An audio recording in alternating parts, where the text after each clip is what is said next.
Hello दोस्तों, कैसे हैं आप सब। Welcome back to my channel. उम्मीद करती हूँ रोज की तरह आप सभी बहुत अच्छे होंगे।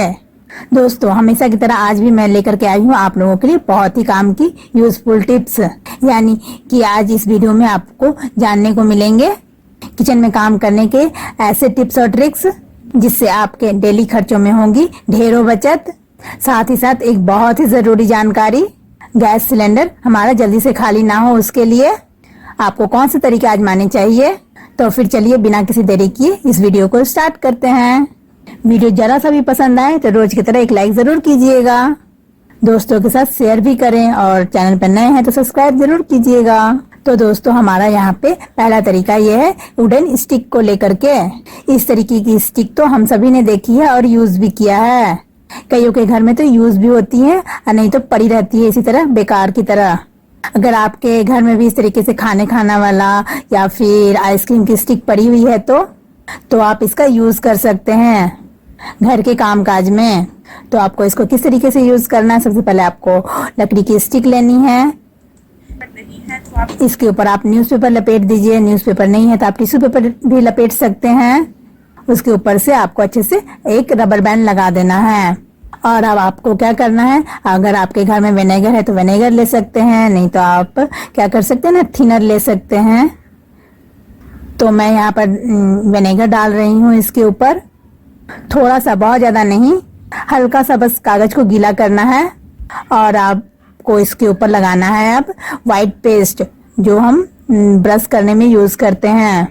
दोनों तरफ लगा लीजिए अच्छे से, आगे से भी पीछे से भी। और अब आपको इसका यूज अपने घर में कैसे करना है, बहुत ही जरूरी यूज है। आप इसे बहुत ही ध्यान से देखिए, ये आपका बेहद ही काम आने वाला है। दोस्तों, जब कभी भी हमारे घर के बिजली के बोर्ड गंदे हो जाते हैं तो हमें ना इसे साफ करने में बहुत ज्यादा डर लगता है कहीं हमें करंट न लग जाए। तो हम इसे साफ करने की गलती बिल्कुल भी नहीं करते हैं क्योंकि हम किसी भी तरीके का रिस्क नहीं लेना चाहते हैं। तो आप ये वाला ट्रिक यूज कर सकते हैं। तो आपको इससे किसी भी तरह का गीले कपड़े का यूज नहीं करना है। सिर्फ आपको यहाँ पर एक लकड़ी की स्टिक लेनी है। आपको ध्यान रखना है इसकी जगह पे आपको किसी भी तरह का स्टील का स्पून नहीं यूज करना है।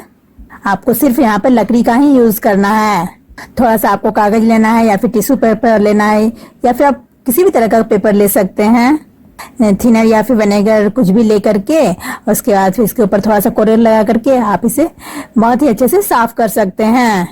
बिल्कुल भी इसमें ज्यादा पानी नहीं होना चाहिए, आपको इस बात का ध्यान रखना है। इसे रगड़ने के बाद आप इसे सूखे कपड़े से पोंछ दीजिए। कुछ ही सेकेंड्स के अंदर आपका ये जो गंदा सा बोर्ड है ना, बहुत ही क्लीन हो जाएगा, बिल्कुल नए जैसा।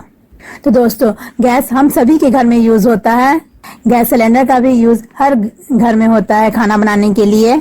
आजकल जिस तरीके से गैस इतनी ज्यादा महंगी हो गई है ना, तो इसे बचाने के लिए ना हमें बहुत तरीके के ट्रिक्स आजमाने चाहिए जिससे हमारा गैस जो है कम से कम खर्च हो, बिल्कुल फालतू खर्चा ना हो। जो सिलेंडर आपका 1 महीने चलता है वो कम से कम तो 1.5 से 2 महीना तो चलना ही चाहिए। अच्छा, गैस खत्म होने वाली है, इसका पता लगाने के लिए हमारे पास कई तरीके हैं, जैसे कि गैस की फ्लेम का चेंज होना। वैसे तो गैस का कलर नीले कलर का होता है जब हम इसे ऑन करते हैं, लेकिन जब खत्म होने वाली होती है ना तो फिर इसका रंग लाल या फिर पीला हो जाता है। लेकिन मैं आज आप लोगों को मेडिसिन का ऐसा तरीका बताने वाली हूँ जिसके बाद कई लोग मेडिसिन जब एक्सपायर हो जाती है ना तो उसे फेंक देते हैं, या फिर खराब हो जाती है तो उसे फेंक देते हैं, या फिर नहीं भी होती है ना तो भी उसे फेंक देते हैं। उसके रैपर को भी ऐसे ही फेंक देते हैं। तो आप फेंकने से पहले इस ट्रिक का यूज कर लीजिए। अगर आप फेंक देते थे तो आगे से बिल्कुल भी मत फेंकिएगा। तो मैं यहाँ पर आप लोगों को एक ट्रिक बताने वाली हूँ। सबसे पहले तो आपको एक कटोरी में पानी ले लेना है और इसमें हमें डालनी है उस मेडिसिन को, और इसमें थोड़ा सा डालना है सर्फ, जो कपड़े धोने वाला सर्फ होता है ना वही। और मैं यहाँ पे थोड़ा सा डाल रही हूँ विनेगर। आप विनेगर कोई सा भी ले सकते हैं, व्हाइट वाला है तो व्हाइट वाला ले लीजिए। मैं यहाँ पर एप्पल साइडर विनेगर यूज कर रही हूँ। इसको डालते ही इसके अंदर रिएक्शन शुरू हो जाता है और काफी सारे बबल्स उठने लगते हैं। इसको अच्छे से मेडिसिन के साथ अच्छे से मिक्स कर लीजिए। अब इसके बर्नर को निकाल लीजिए। हमारे घर में जो गैस यूज होती है उसमें सबसे इम्पोर्टेंट रोल हमारे बर्नर का ही होता है, क्योंकि इसी में से गैस की फ्लेम निकलती है। कई बार इसमें गंदगी जमा हो जाती है या फिर ब्लॉकेज आ जाती है।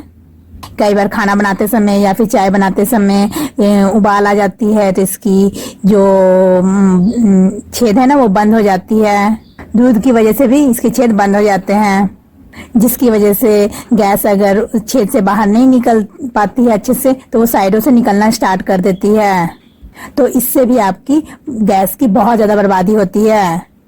आप हमेशा ध्यान रखिएगा, जब भी आपके गैस की फ्लेम अच्छे से नहीं निकल रही है, इसके बर्नर की छेद बंद हो गई है, तो कई बार हम सुई का यूज करते हैं। तो आपको सुई का यूज करने का जरूरत नहीं है, इस ट्रिक को फॉलो कीजिए।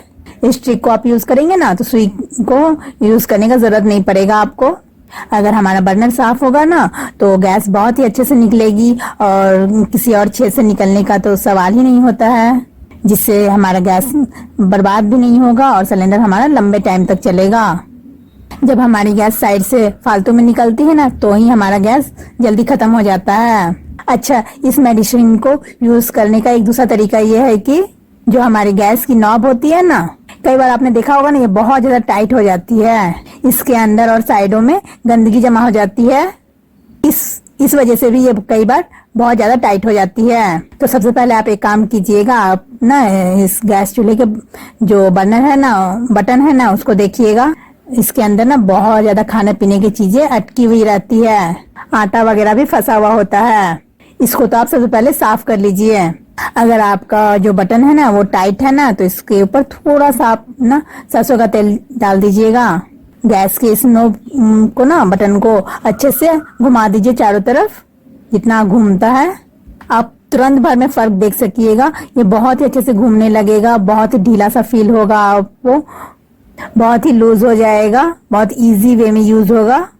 दोस्तों, हम सभी के घर में बेकार पड़े दिए तो होते ही हैं, नए या पुराने दिए तो हमारे घर में होते ही हैं। कभी हम किसी फेस्टिवल में यूज करते हैं या फिर पूजा वगैरह में यूज करते हैं, लेकिन जब इनका काम खत्म हो जाता है तो इनका कोई यूज नहीं रह जाता है, वो फिर ऐसे ही पड़े रहते हैं। तो क्यों ना इसका भी यूज किया जाए घर के ही किसी काम के लिए। तो आपको सबसे पहले गैस को ऑन कर लेना है और इस दिए को अच्छे से चिमटे की मदद से पकड़ करके अच्छे से अलट पलट के गर्म करना है। इसे बहुत ज्यादा देर तक नहीं सेकना है, बस कुछ ही सेकंड के लिए अलट पलट के अच्छे से सेक लीजिए। ध्यान रखिएगा, इसे हमें बहुत ज्यादा गर्म नहीं करना है। और आप इसे डायरेक्ट हाथ से छूने की तो गलती बिल्कुल भी मत कीजिएगा, क्योंकि इस टाइम पे ना ये बहुत ज्यादा गर्म होगा। तो चलिए मैं आपको बताती हूँ इसका यूज आपको कैसे करना है। इसको ना आप थोड़ा सा ठंडा होने दीजिए। ऐसा नहीं होना चाहिए कि बिल्कुल ही ठंडा हो जाए, बस हल्का सा ठंडा हो जाए, जितना कि आप इसे टच कर सके, हाथों से पकड़ने लायक। ये अगर ठंडा हो जाए तो उसके बाद आपको क्या करना है ना, आपको ना इसमें पानी नहीं डालना, ये ऑटोमेटिक ठंडा होना चाहिए। तो फिर इसके बाद आपको क्या करना है ना, आपके घर में जो चाकू है, कैंची है, जो कि घर में बेकार पड़े होते हैं, जिसका धार खत्म होने के बाद हम उसे यूज बिल्कुल भी नहीं करते हैं, कद्दूकस भी है जिसे हम ग्रेटर भी कहते हैं, उन सभी चीजों को, जिन चीजों पे धार लगाई जा सकती है, आप उन सारी चीजों पर घर बैठे बैठे आराम से धार लगा सकते हैं। बस ध्यान रखिएगा, आपको दिए को हल्का गर्म करना है। गर्म करने से क्या होता है ना कि इन चीजों पे बहुत जल्दी धार लग जाती है। तरीका आप लोग को बिल्कुल ऐसा ही यूज करना है जैसा कि मैंने इस वीडियो में आपको बताया है। कद्दूकस में अगर आपको धार लगानी है तो आप इस तरीके से दिए को हल्का सा ग्रेट कर लीजिए, ऊपर की तरफ से भी, नीचे की तरफ से भी और पीछे की तरफ से भी आपको अच्छे से ग्रेट कर लेना है। और इस कद्दूकस पे भी बहुत ही अच्छे से धार लग जाएगी।